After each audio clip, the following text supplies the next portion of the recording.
ನನ್ನ ಹೆಸರು Vedavalli M G. ನಮ್ಮೂರು ರಾಮನಗರ. ನಾನು ಧ್ಯಾನಕ್ಕೆ ಬಂದು 2 ಇಯರ್ಸ್ ಆಗ್ತಾಯಿದೆ. ನನ್ನ ಧ್ಯಾನದಲ್ಲಿ ಏನು ಅನುಭವ ಆಗಿದೆ ಅಂತ ಹೇಳಿದ್ರೆ, ನನಗೆ ಲೋ ಬಿ ಪಿ ಮತ್ತು ಹೆಡ್ಏಕ್ ತುಂಬಾ ಇತ್ತು. ಹೆಡ್ಏಕು ಅಂದರೆ ಅಷ್ಟು ತಡಿಯೋಕ್ಕಾಗದೇ ಇರ್ತಕ್ಕಂಥ ಹೆಡ್ಏಕ್ ಇತ್ತು. ಹಾಸ್ಪಿಟ್ಲಿಗೆ ಹೋಗಿ ಗ್ಲಾಸನ್ನು ಒಡೆದಾಕೋಂಥ ಪರಿಸ್ಥಿತಿ ಇತ್ತು ನನಗೆ. ಅಷ್ಟೊಂದು ತಲೆನೋವು ತುಂಬಾ ಕಾಡ್ತಿತ್ತು. ಆ ತಲೆನೋವು ಯಾಕೆ ಬಂತು ಅಂದರೆ, ಧ್ಯಾನಕ್ಕೆ ಬಂದಾದ್ಮೇಲೆ ಗೊತ್ತಾಯಿತು ನನಗೆ ಆ ತಲೆನೋವು ಯಾಕಿತ್ತು ಅಂತೇಳ್ಬಿಟ್ಟು. ಮತ್ತು ಹಾಸ್ಪಿಟ್ಲಿಗೆ ಹೋಗಿ ಟ್ಯಾಬ್ಲೆಟ್ ಕೊಡಿ ಸರ್, ನನ್ನ ಕೈಲಿ ತಡ್ಕೊಳಕ್ಕಾಗ್ತಾಯಿಲ್ಲ, ಆ ಟ್ಯಾಬ್ಲೆಟ್ ಕೊಟ್ಟರೆ ನಾನು ಸಮಾಧಾನ ಆಗ್ತೀನಿ ಅಂಥೇಳಿ, ಆ ಟ್ಯಾಬ್ಲೆಟ್ ಕೊಟ್ಟು ಸರ್ ನಂಗೆ ಸಮಾಧಾನ ಆಗ್ತೀನಿ, ನನ್ನ ಕೈಲಿ ತಡ್ಕೊಳಕ್ಕಾಗಲ್ಲ ಸರ್ ತಲೆನೋವು ಅಂತೇಳಿ ಟ್ಯಾಬ್ಲೆಟು ತೊಗೊಂಡ್ಬಿಟ್ಟೆ. ಮೇಡಮ್ ಪೇಯ್ನ್ ಕಿಲ್ಲರ್ ಮಾತ್ರೆ ಕೊಡ್ತೀವಿ, ಅದು ಬಿಟ್ಟರೆ ಬೇರೆ ಯಾವ ಟ್ಯಾಬ್ಲೆಟು ಇಲ್ಲ ಅಂತ ಹೇಳಿದ್ರು ಡಾಕ್ಟ್ರು. ಸರಿ, ಅದು ತೊಗೊಂಡು ಆದಮೇಲೂ ಕೂಡ ಕಡಿಮೆ ಅಂತೂ ಆಗಲೇ ಇಲ್ಲ. ಸ್ಪೆಕ್ಸ್ ಬರ್ಕೊಡ್ತೀನಿ ಮೇಡಮ್, ಸ್ಪೆಕ್ಸ್ ಹಾಕ್ಕೊಳ್ಳಿ, ಎನಿ ಟೈಮು ಸ್ಪೆಕ್ಸ್ ಹಾಕ್ಕೊಂಡು ಇರಬೇಕು, ಮತ್ತು ಇದನ್ನು ಬಿಡೋಕ್ಕೆ ಹೋಗಬೇಡಿ ಅಂತ ಹೇಳಿದ್ರು. ನನಗೆ ಈ ಧ್ಯಾನಕ್ಕೆ ಪರಿಚಯ ಮಾಡಿಕೊಟ್ಟವರು ಶಾರದಮ್ಮ ಆಂಟಿ ಅಂತ ಹೇಳ್ಬಿಟ್ಟು, ಇಲ್ಲೇ ನಮ್ಮ ಪಿರಮಿಡ್ ನಲ್ಲಿ ಧ್ಯಾನಿಗಳಾಗಿದ್ದಾರೆ ಅವರು ಕೂಡ. ನನಗೆ ಈ ಧ್ಯಾನಕ್ಕೆ ಬರಬೇಕು ಅಂದರೆ ಕಾರಣ ಶಾರದಮ್ಮ ಆಂಟಿನೇ. ಹಾಸ್ಪಿಟ್ಲಿಗೆ ಹೋಗಿ ಬಂದಾಗ ಆ ಸ್ಪೆಕ್ಸ್ ಹಾಕ್ಕೊಂಡೇ ಬಂದು ಒಂದು 1 ವೀಕ್ ಅಷ್ಟೇ ಹಾಕಿದ್ದು ಆ ಸ್ಪೆಕ್ಸ್ ಹಾಕಿ. ಮತ್ತು ಈ ಧ್ಯಾನ ಹೆಂಗಿತ್ತು ಅಂದರೆ, ಆ ಸ್ಪೆಕ್ಸು ಮೂಲೆ ಬಿಸಾಕಿದ್ದೀನಿ ಈಗ. ಅಷ್ಟು ಧ್ಯಾನ ನನಗೆ ಪಿರಮಿಡ್ ಧ್ಯಾನ ಹೆಲ್ಪ್ ಮಾಡಿದೆ ನನಗೆ. ಮತ್ತು ಲೋ ಬಿ ಪಿ ಪೂರ್ತಿ ಕಂಟ್ರೋಲ್ ಆಯಿತು. ಆ ಲೋ ಬಿ ಪಿ ಅನ್ನೋದು ಒಂದು ಚೂರು ಇಲ್ಲವೇ ಇಲ್ಲ ಈಗ. ಎಲ್ಲಿಂದ ಸಾಧ್ಯ? ಧ್ಯಾನದಿಂದ ಮಾತ್ರ ಸಾಧ್ಯ.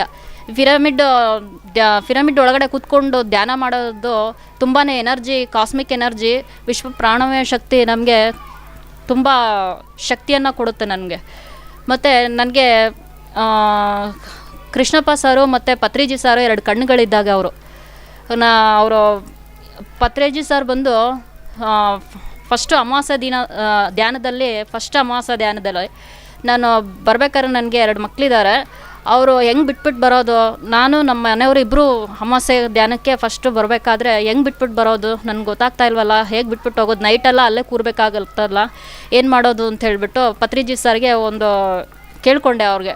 ಸರ್ ಈ ರೀತಿ ಇಬ್ಬರು ಮಕ್ಕಳಿದ್ದಾರೆ ಹೇಗೆ ಅಂತೇಳಿದ ತಕ್ಷಣ ಕಣ್ಣು ಮುಚ್ಕೊಂಡು ಅಷ್ಟೇ ಕೂತ್ಕೊಂಡು, ಮನೇಲಿ ಹಿಂಗೆ ಕೂತ್ಕೊಂಡು ಅಷ್ಟೇ ಅವರು ಬಂದು ಸೋಫಾ ಪಕ್ಕದಲ್ಲೇ ಕೂತ್ಕೊಂಡಿದ್ದಾರೆ. ನಾನಿದ್ದೀನಿ, ನೀನು ಹೋಗು ಅಮಾವಾಸ್ಯೆ ಧ್ಯಾನ ಮಾಡಿಬಿಟ್ಟು ಬಾ ಅಂಥೇಳಿ ಕಳಿಸಿದ್ರು ಅವರು. ಮತ್ತು ಕೀ ಲಾಕ್ ಮಾಡಿಕೊಂಡೇ ಬಂದೆ. ನನಗೆ ಒಂಥರ ಭಯ, ಆತಂಕ, ಮಕ್ಳು ಬಿಟ್ಬಿಟ್ಟು ಬಂದಿದ್ದೀನಲ್ಲ ಅಂತೇಳ್ಬಿಟ್ಟು. ಮತ್ತು ನೈಟು ಧ್ಯಾನ ಮಾಡಿ ಬೆಳಗ್ಗೆ ಹೋಗಿ ನೋಡಿದ್ರೆ ಇನ್ನೂ ಮಲ್ಗೆ ಇದ್ದಾರೆ. ಪತ್ರಿಜಿ ಸರ್ ಪಕ್ಕ ಅಲ್ಲೇ ಕೂತಿದ್ದಾರೆ, ನನ್ನ ಕಣ್ಣೆದುರುಗಡೆನೇ ಕೂತಿದ್ದಾರೆ. ನನಗೆ ಎಷ್ಟು ಸಂತೋಷ ಆಯಿತು ಅಂದರೆ, ನನಗೆ ತಡ್ಕೊಳಕ್ಕಾಗದೇ ಇರ್ತಕ್ಕಂಥ ಸಂತೋಷ ನನಗೆ. ಮತ್ತು ನನ್ನ ದೊಡ್ಡ ಮಗನಿಗೆ ಜ್ವರ ಬಂದಿತ್ತು ಒಂದು ಸರ್ತಿ. ಜ್ವರ ಅಂದರೆ ವಾಮಿಟು, ನೀರು ಕುಡ್ದಿದ್ದು ಸಹ ವಾಮಿಟ್ ಮಾಡ್ಕೊಳ್ತಾ ಇದ್ದ. 1 ವೀಕ್ ಪೂರ್ತಿ ವಾಮಿಟ್ಟು, ಏನು ತಿಂದರೂ ವಾಮಿಟ್ಟು, ಎಲ್ಲ ವಾಮಿಟ್ಟು. ಆಮೇಲೆ ಆಮೇಲೆ ನಮ್ಮ ಮನೆಯವರು ಪಿರಮಿಡಲ್ಲಿ ಹೋಗಿ ಕೂರಿಸ್ಬಿಡು, ಸರಿ ಹೋಗುತ್ತಾ ನೋಡೋಣ ಅಂತ ಹೇಳ್ಬಿಟ್ಟು ಲಾಸ್ಟಿದ್ದು ಮೆಡಿಸನ್ನು 2 ಸಿರಪ್ ತೊಗೊಂಡು ಬಂದಿದ್ದೆ. ಆ ಮೆಡಿಸನ್ ಹಾಕಿದ್ರೂ ಕೂಡ ಅವನಿಗೆ ವಾಮಿಟ್ ಕಡಿಮೆ ಆಗ್ತಿರಲಿಲ್ಲ, ಏನು ತಿಂದರೂ ಕಡಿಮೆ ಆಗ್ತಿರಲಿಲ್ಲ, ವಾಮಿಟ್ ಪೂರ್ತಿ ಕಡಿಮೆ. ಬಂದ ತಕ್ಷಣ ಇಲ್ಲಿ ನೈಟು 11 ಗಂಟೆ ಆಗಿತ್ತು. ಆವಾಗ ಸರ್ ಇಲ್ಲೇ ಕೃಷ್ಣಪ್ಪ ಸರ್ ಮೇಲೆ ಇಳಿತಾ ಬಂದರು. ಏನಮ್ಮ ಅಂದರು. ಸರ್ ಈ ರೀತಿ ಆಗಿದೆ, ಏನು ಮಾಡೋದು ಅಂತ ಗೊತ್ತಾಗ್ತಾ ಇಲ್ಲ, ಒಂದು ಕೆಲಸ ಮಾಡು, ನೀನು ಅವನ್ನ ಮಲಗಿಸ್ಬಿಡು, ನೀ ಧ್ಯಾನ ಮಾಡು ಕೂತ್ಕೊಂಡು ಅಂತ ಹೇಳಿದ್ರು. ನಾ ಧ್ಯಾನ ಮಾಡಿಬಿಟ್ಟು ಈಚೆ ಬಂದೆ. ಸಿರಪ್ ಹಾಕ್ತಾ ಇದೆಯಾನಮ್ಮ ಅಂತ ಅವರು ಹೋಗಿ ಬಂದು ಮಾಡ್ತಾಯಿದ್ರು. ಸಿರಪ್ ಹಾಕ್ತಾ ಇದೆಯಾನಮ್ಮ ಅಂತ ಹೇಳಿದ್ರು. ಹ್ಞೂ ಸರ್ ಹಾಕ್ತಾಯಿದ್ದೀನಿ ಅಂತ ಹೇಳಿದೆ. ಫಸ್ಟ್ ನಿಲ್ಲಿಸು ಅಂತ ಹೇಳಿದ್ರು. ಫಸ್ಟ್ ನಿಲ್ಲಿಸು ಅಂದ ತಕ್ಷಣವೇ ಅವರು ಇಡೀ ಶರೀರ ಪೂರ್ತಿ ಪತ್ರಿಜಿ ಸಾರು, ಕೃಷ್ಣಪ್ಪ ಸಾರು ಮತ್ತು Mahavatar Babaji 3 at A time, ಈ 3 ಜನನೂ ಕಂಡ್ರು ನನಗೆ. ನಿಲ್ಲಿಸು ಫಾಸ್ಟು, ಸ್ಟಾಪ್ ಮಾಡೋದನ್ನ ಅಂತ ಹೇಳಿದ್ರು. ಸರಿ ಆಯಿತು ಅಂತ ಹೇಳಿಬಿಟ್ಟು ಮುಗಿಸ್ಕೊಂಡು ಮನೆಗೆ ಹೋದೆ. ನನಗೂ ಆದರೂ ಒಂಚೂರು ಭಯ, ಸಿರಪ್ ಕೊಟ್ಬಿಡೋಣವಾ, ವಾಮಿಟ್ ಬಂದುಬಿಟ್ರೆ ಇವಾಗ 1-2 ಇಡ್ಲಿ ತಿಂದಿದ್ದಾನೆ, ಕೊಡೋಣ ಅಂತ ಹೇಳಿಬಿಟ್ಟು ಸಿರಪ್ ಕೊಡೋಕೆ ಹೋದೆ. ನನ್ನ ಮಗ, ಅಮ್ಮ ಸರ್ ಏನು ಹೇಳಿದ್ರು, ಮೆಡಿಸಿನ್ ಸ್ಟಾಪ್ ಮಾಡು ಅಂತ ಹೇಳಿದ್ರು ತಾನೆ. ಇಲ್ಲ ಕಣೋ, ವಾಮಿಟ್ ಮಾಡಿಬಿಟ್ರೆ ಇವಾಗ ತಾನೇ 2 ಇಡ್ಲಿ ತಿಂದಿದ್ಯಾ, ಕಡಿಮೆ ಆಗದೋದ್ರೆ ಏನು ಮಾಡೋದು, ಪರವಾಗಿಲ್ಲ ನಾನು ಮಲ್ಕೊಳ್ತೀನಿ, ಏನೂ ಆಗಲ್ಲ ನನಗೆ, ಸರಿ ಹೇಳಿದಾರಲ್ವಾ, ಬೇಡ ಸಾಕು ಸ್ಟಾಪ್ ಮಾಡು ಅಂತೇಳ್ಬಿಟ್ಟು ಸ್ಟಾಪ್ ಮಾಡಿಬಿಟ್ಟೆ. 1 ಗಂಟೆಗೆ ಎದ್ದು ನೋಡ್ತೀನಿ, ಮಲಗಿದ್ದಾನೆ. ಮತ್ತೆ 3 ಗಂಟೆಗೆ ಎದ್ದು ನೋಡ್ತೀನಿ ಮಲಗಿದ್ದಾನೆ. ಇದೆಲ್ಲ ಎಲ್ಲಿಂದ ಸಾಧ್ಯ? ಪಿರಮಿಡ್ಡು, ವಿಶ್ವ ಪ್ರಾಣಾಯಾಮ ಶಕ್ತಿ, ಮತ್ತು ಪತ್ರಿಜಿ ಸಾರು, ಕೃಷ್ಣಪ್ಪ ಸಾರು, Mahavatar Babaji at A time ನನಗೆ ಒಂಥರ ಹೆಂಗೆ ಕಾಣಿಸಿದ್ರು ಅಂದರೆ ಫುಲ್ಲು ಅವರು ಶಕ್ತಿ ಎಲ್ಲ ಅವ್ರಿಗೆ ಅರ್ಪಣೆ ಮಾಡಿದ್ದಾರೆ. ಆ ರೀತಿ ಅನುಭವ ಆಯಿತು ನನಗೆ.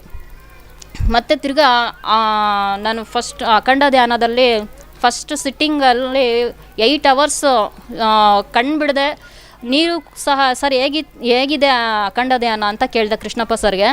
ಅವ್ರು ಹೇಳಿದ್ರು ನೀರು ಕುಡಿಯೋಂಗಿಲ್ಲಮ್ಮ ಇದರಲ್ಲಿ, ಊಟನೂ ಮಾಡೋಂಗಿಲ್ಲ ಅಂತ ಹೇಳಿದ್ರು. ಸರಿ ಆಯಿತು ಅಂತ ಹೇಳಿ 9 ಗಂಟೆಗೆ ಬಂದೆ. 9 ರಿಂದ 7 ಗಂಟೆ ತನಕ ಕಣ್ಣು ಬಿಡಲೇ ಇಲ್ಲ. ನಮ್ಮ ಮನೆಯವರು ಬಂದು ಎಬ್ರಿಸಿದ್ದಾರೆ.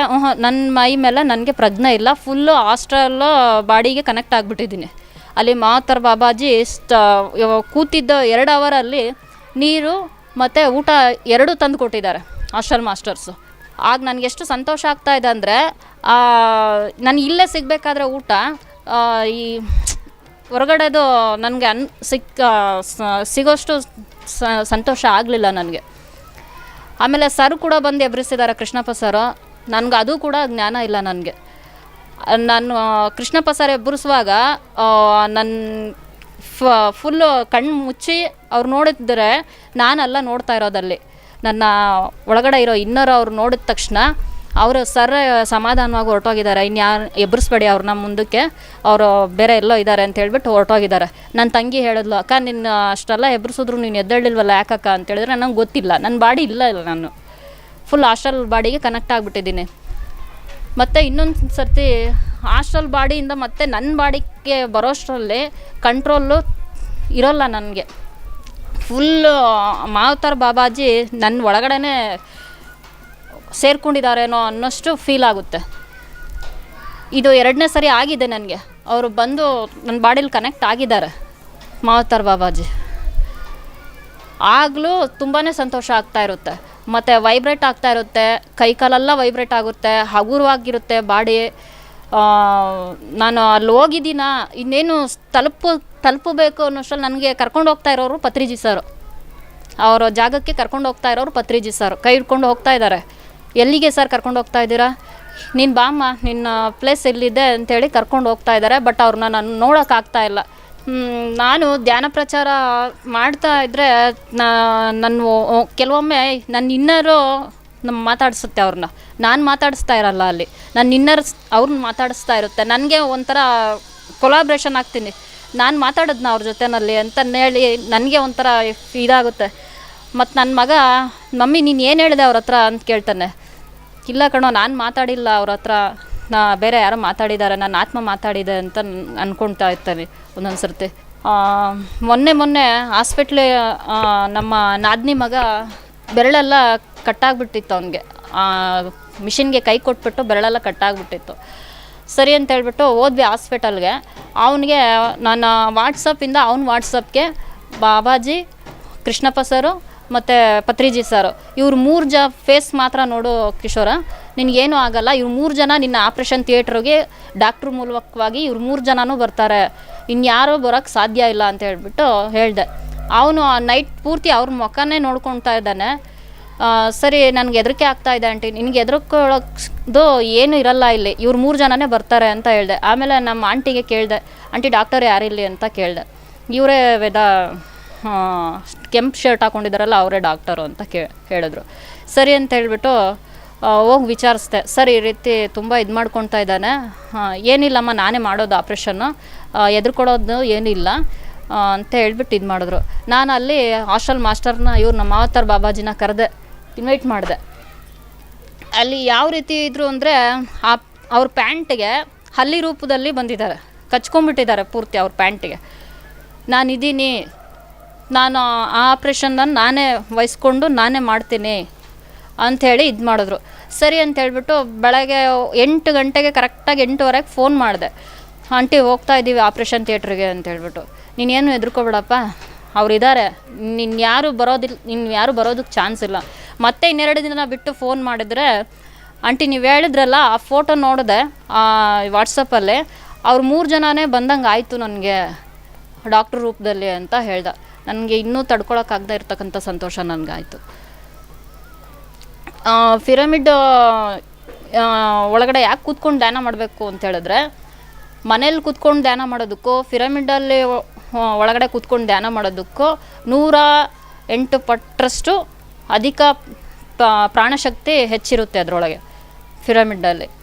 ನಾನು ಮಾಂಸಾಹಾರಿ ಫಸ್ಟ್ ಆಗಿದ್ದೆ, ಈಗ ಶಾಕಾಹಾರ ಆಗಿದ್ದೀನಿ. ಯಾವ ರೀತಿ ಅಂತ ಹೇಳಿದ್ರೆ, 48 ದಿನ ಮಂಡಲ ಧ್ಯಾನ ಮಾಡಿದಾಗ ಅದಾಗಿದ್ದೆ ತಾನಾಗೆ ಬಿಟ್ಟಿದ್ದು.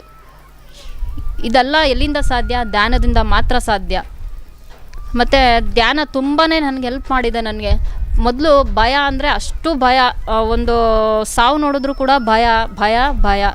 ಈಗ 2 ಗಂಟೆ ರಾತ್ರಿ ಆಗಲಿ ಒಬ್ಬರೇ ಎದ್ದೋಗ್ತೀನಿ, 2 ಗಂಟೆ ರಾತ್ರಿ ಆಗಲಿ ಮತ್ತೆ ಪಿರಮಿಡ್ಗೆ ಹೋಗಬೇಕು ಅಂತ ಒಂದು ಧೈರ್ಯ ಬಂತು, ಭಯ ಹೋಯಿತು. ಎಲ್ಲ ಪೂರ್ತಿ ಪಿರಮಿಡ್ಡಿಂದನೇ ನಾನು ಕಲ್ತ್ಕೊಂಡಿದ್ದೀನಿ. ನಾನು ನಮ್ಮ ಕೃಷ್ಣಪ್ಪ ಸರ್ಗೆ ಎಷ್ಟು ಅಭಿನಂದನೆಗಳನ್ನ ಸಲ್ಲಿಸ್ಬೇಕು ಅಂತ ಅಂದರೆ, ಎಷ್ಟು ಸಲ್ಲಿಸಿದ್ರು ಅವ್ರಿಗೆ ಇದಾಗಲ್ಲ. ಅವ್ರಿಗೆ ನಮ್ಮ ತಂದೆಗಿಂತ ಮೇಲ್ ಥರ ನೋಡ್ತೀನಿ ಅವ್ರಿಗೆ. ಈ ಪಿರಮಿಡಲ್ಲಿ ಸತ್ಸಂಗ ಕಾರ್ಯಕ್ರಮ, ಆ ಸತ್ಸಂಗದಲ್ಲಿ ಒಂದು ವಿಚಾರಗಳನ್ನ ತಿಳಿಸ್ತಾ ಇರ್ತಾರೆ. ಬೇರೆ ಬೇರೆ ಕಡೆ ಮಾಸ್ಟರ್ಸ್ಗಳನ್ನ ಕರೆಸಿ ನಮಗೆ ವಿಷಯಗಳನ್ನೆಲ್ಲ ತಲುಪಿಸಿದಾಗ ಮತ್ತೆ ನಾವು ಆ ರೀತಿ ಆಗಬೇಕೇನೋ ಅಂತ ಅನ್ನಿಸ್ತಾ ಇರುತ್ತೆ. ಈ ಪ್ರತಿಯೊಬ್ಬರೂ ಕೂಡ ಧ್ಯಾನಿಗಳಾಗಿ ಧ್ಯಾನವನ್ನು ಬೆಳೆಸ್ಕೊಳ್ತಾ ವಿಶ್ವ ಪ್ರಾಣಮಯ ಶಕ್ತಿನ ಹೆಚ್ಚು ಬಳಸ್ಕೊಂಡು ಧ್ಯಾನಿಗಳಾಗಬೇಕು ಅಂಥೇಳಿ ನನ್ನ ಕೋರಿಕೆ. ಪ್ರತಿಯೊಬ್ಬರು PMC ಚಾನಲ್ನ ಉಪಯೋಗಿಸ್ಕೊಂಡು ತುಂಬ ಲಾಭದಾಯಕವಾದಂತಹ ವಿಷಯಗಳು ಪಿರಮಿಡ್ ಮಾಸ್ಟರ್ಗಳು ಹೇಳ್ತಾ ಇರ್ತಾರೆ ಅವಾಗವಾಗ. PMC ಚಾನಲ್ನ ಪ್ರತಿಯೊಬ್ಬರು ನೋಡಬೇಕು. ಮತ್ತು ಇದಕ್ಕೆ ಸಬ್ಸ್ಕ್ರೈಬ್ಸ್ ಆಗಿ ಇದಕ್ಕೆ ಶೇರ್ ಮಾಡಿ ಸಪೋರ್ಟ್ ಮಾಡಿದ್ದು. ಇಷ್ಟು ಹೇಳೋದಕ್ಕೆ ಅವಕಾಶ ಮಾಡಿಕೊಟ್ಟಂಥ PMC ಚಾನಲ್ಗೂ ನಮ್ಮ ಪಿರಮಿಡ್ ಮಾಸ್ಟರ್ ಆದಂತಹ ಕೃಷ್ಣಪ್ಪ ಸರ್ ಅವರಿಗೂ ನನ್ನ ಕೃತಜ್ಞತೆಯನ್ನು ಅರ್ಪಿಸ್ತಾ ನಾನು ಈ ಮಾತನ್ನ ಮುಗಿಸ್ತೀನಿ. ದಯವಿಟ್ಟು PMC ವೀಕ್ಷಿಸಿ, ಸಬ್ಸ್ಕ್ರೈಬ್ ಮಾಡಿ, ಲೈಕ್ ಮಾಡಿ, ಶೇರ್ ಮಾಡಿ and give your experiences for PMC. Record your experiences so that the whole world will know your experiences.